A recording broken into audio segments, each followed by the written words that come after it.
Hi! In front of me is REALME 8i, and today I would like to show you how you can set up app lock on this device. Firstly, open Settings and scroll down.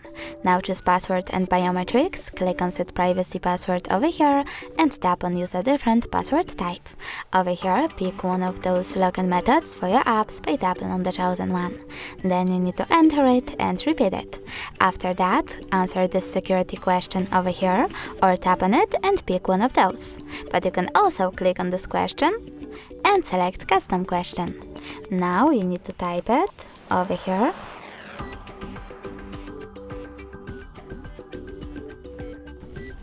and save it by clicking on this icon at the top right corner of this pop-up. Remember to answer it over here.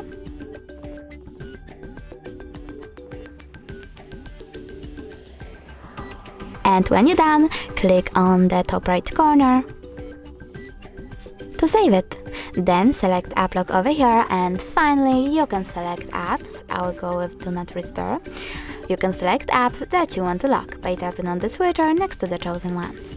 I will go with calendars. I have to click on the switcher next to it and tap on Home button. Now when I try to access calendar, I can see that pattern is now required. Thanks so much for watching. If you enjoyed this video, don't forget to leave a like, comment and definitely subscribe. Bye!